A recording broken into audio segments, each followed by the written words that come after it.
My name's John Fisher. I'm the founder of Firepot Food. We're a dry food company, so there are lots of other ones. We're we're the world's only dehydrated food company. There's different types of drying. There's freeze drying, which is where you take food in a vacuum at -40, and there's drying. So you'll see as we tour around, our food is just dry. It's a simple and gentle process. So that's one difference. However, the main difference is the ingredients and cooking method. So you can see here, this is the kind of range of the kind of food that we use. This is our ingredients which arrived this morning. So all our food comes once a week from a greengrocer. All our meat comes from a butcher. So we cook a batch a day. So unlike most, if you go to a big food company, they tend to cook in massive cauldrons, they're pouring in kilos of meat. They tend to also pour all the ingredients in one go and then cook it. We don't. So we cook in stages and layers. So if you're Italian, which I know one of our guests joining is, if you cook a bolognese, you don't just add onions, garlic, olive oil, meat and tomato into a pot and heat it up. You take the garlic and the onions, you fry them up a bit, you add some meat, you sear it, you add a tomato paste, etc. So we do the same thing. So our menus, it's one meal a day, so today is a chili day. So we would cook that in stages. So all our onions, you can see here, they come as onions. So you can buy pre-peeled onions, you can buy pre-dried onions. You can buy, most of this stuff can be bought bottled or pre-prepared. However, we think it makes a massive difference cooking from fresh. So our lemons are squeezed, our limes are squeezed, our potatoes come here, they're then peeled and chopped. In terms of prepping, the onions are very simple. We peel them, we then chop them by hand. We then have this thing here. This is our chopper here. So onions, they go in here. We then press them, and they fly out. So this machine can do 250 kilos of onion in one day. We can also change our cutting surface here. So I change this to carrots. Put in that there. And carrot.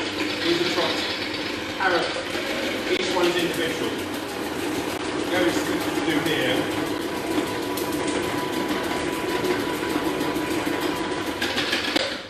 You can see here it cuts them into a fine dice. So this means that they can dry faster. It also means they taste better.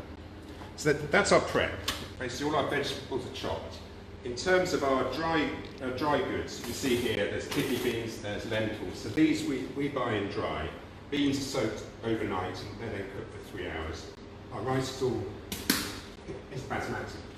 So we prep a meal up. So they're prepped up in these trays here using our spices. So there's dried spices, there's fresh cinnamon there. So all of these included. So we have a recipe that we've been working on for years. So basically it goes in these trays here.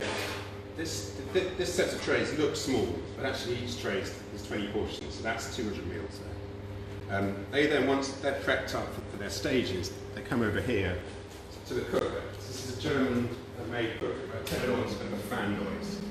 So this, you can see here, is computerized. So all these settings here are preset to our recipes. So we're going to cook potatoes. We click in here, choose here, it then heats up.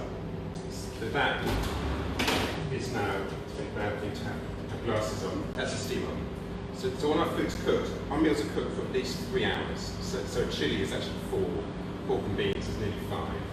So they're cooked in here, multiple stages. They're seared, fried, mixed, and stewed. When they come out, they're weighed and checked.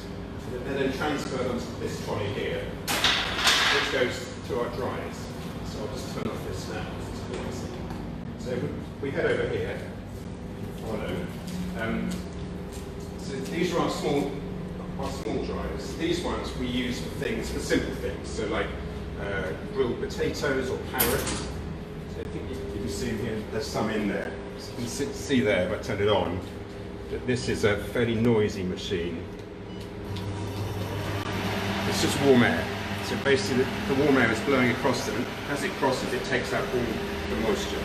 This will run for about 17 hours for this.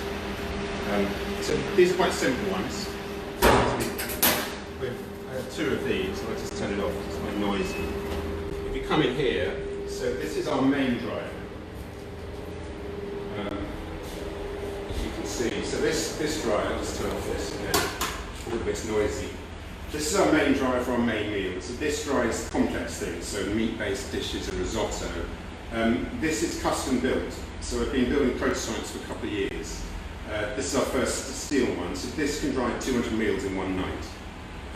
It's built at a building next door. We're currently building 6 more, so in the coming months we're going to have a bank of I think 8 of these in total. So it's computerised, so you can see there's our temp just up there. It runs off a computer here. It's critical that we monitor so the food has to always dry at the same speed, the same pace to keep it safe. Once the food is dry, it basically loses about 70 to 75% of its weight is moisture. So if you have a kilo of food, it comes down to 250 grams dry. So it's dried in there. It's then wheeled back out again. I'll turn on this. Following through here. We cook by hand, prep by hand. We also actually currently pack by hand. We're quite a small business, so we're still only making 200 meals per day. We're just about to scale up and buy a machine that packs them. But in the meantime, we're still using, this is a plastic flower pot I bought in 2016. So this is hand weighed here. So it goes on our scales here, we put on gloves obviously, bag of food, comes out here, it's weighed out into our pouches. So our pouches are in 2 versions. These are our plastic ones. These are waterproof, so you can pour the food in, seal it. When you're out there, you tear it open and pour in water, and then just leave it, eat it from our pouch. So we'll just label these. These are our bio bags. So these are a bit more complicated. These are compostable. So these are plastic based, and you can't actually recycle them. These ones are made from a kind of cornstarch, so they appear metal, but they aren't. They are compostable bags. So these ones, when you finish with them, you can put them in compost or a landfill, and they will eventually rot down with no plastic. The complexity is they are not. It's difficult to actually print them. We can't find a printing company that uses ink, which is compostable. So we're still actually hand stamping these with our stamp here. It's our Firepot stamp. It goes on there. We then stamp them, and for these ones we actually use a different label, which is using compostable inks and paper. So all our food is packed in here. When we pack it, obviously we're using gloves, the food is sterile, the gloves are sterile. We then have to make sure that the pouch itself stays sterile. So these are things called oxygen scavengers. So to each of these sachets, there's about 200 there. Once the food is in, we drop in one of these. These are based on iron filings, so they gradually rust inside the pouch, obviously, and they absorb all the oxygen. So you end up with a pouch which has no oxygen. The pouch itself is waterproof, unlike the bio ones. It's waterproof, airproof, and lightproof. So in there is preserved food with nothing that can make it go downhill. So all our food has a 2-year shelf life. In terms of sizes, we get tons of questions about that. So these two look the same. This is also a bolognese, that's regular. That's an extra large. So it's the same pouch, this is 1.5 times bigger. So our pouches here, which would typically go from about 500 calories to 635, when it comes to extra large, it's 50% more. We often get questions from rowers saying, can we have more? I mean, that's a big meal. It's a big meal. It comes to about 700 to 800 grams of wet food when you pour in water. We can make them bigger, so we've made our meals in pouches for 6 people. We've made our meals up to 1,500 calories for runners. It's up to you. We're fairly flexible. As you see, because it's all done by hand, we can actually change things. So we have a few customers who say, I don't eat garlic, I can't eat kidney beans. Because we cook in a tray-based system, we can do, provided our order is a minimum of 20 meals, which is 1 tray, we can take out kidney beans. We've swapped, for the FODMAP diet, we've swapped onion and garlic for cabbage, I think, which tastes similar. So there's flexibility, and if you're on a boat for 2 months, it's critical that your food works for you. The main difference, I think, apart from our ingredients there, is when it comes to the the liquid ingredients, typically, if you order things, so if you order, say, fish, this is fish sauce here, you can get it much cheaper. It comes in a catering bucket. But as food, particularly liquid food, gets bigger and more catering size, they tend to throw in more chemicals. So we actually often buy things in small sizes, even though we're cooking in big scale. Our beef stock comes in pots this big because it just contains beef stock. So anything we add to our food, ketchup, tomato sauce, tamarind, Tabasco, we only ever choose things that don't have chemicals in. It's critical. And that, I think, is basically our tour in terms of main meals. We get a lot of questions about breakfast, particularly from rowers, because they are eating a fairly random diet. They're sleeping for 2 hours and rowing for 2. So lots of breakfast. So here's a few options here. We don't actually have any breakfast currently on our website, but we have made about 15,000 in 2 years. We tend to custom make them. So we have people who don't like porridge, some who don't like certain kinds of fruit, allergies at nuts. So what we tend to do is find out what you need, and then a good breakfast needs to be high calorie, but it also needs to be tasty. So what we try and do is get a mix of some kind of granola or muesli. So this could be a bought-in one, it's one that we cook in there. We mix that with porridge oats. It gives it a kind of porridgey texture. And then this is a great one. So coconut powder is very high in calories, so it's 600 calories for 100 grams, really high. That gives it a good calorie boost. It also acts like a milk powder, but actually it doesn't taste too coconutty. It's quite a fresh taste. So that's our base, and we can use lots of different granolas to vary flavour. And then we could also add some pre-dried pear.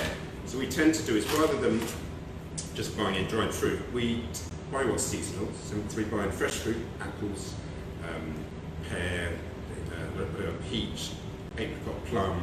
Buy them, slice them, and dry them with quite a gentle heat. So we then mix our dried fruit, granola, coconut porridge. It's a good breakfast and quite varied. And one other thing we have with rowers, particularly, is if you're in the field, if you're going out on an expedition for a week, you can survive on dry food this far. If you're going for a long time, we find that we get good feedback from them saying they crave fresh vegetables, colour and taste. So this is something we experimented with last year. We had with a few rowers. So this might look a bit weird, but it's dehydrated kale. So this pouch here looks small. That, when it's full, is huge. So they were using this. It was a team of 3, I think. They were using this to supplement their team of 4 to supplement their main meals. And I think 3 or 4 of these pouches can last a couple of weeks. So that, I think, is basically our tour. So we've done ingredients, method of cooking, method of drying, method of packing. It's all different from most companies. That's us. That's our tour.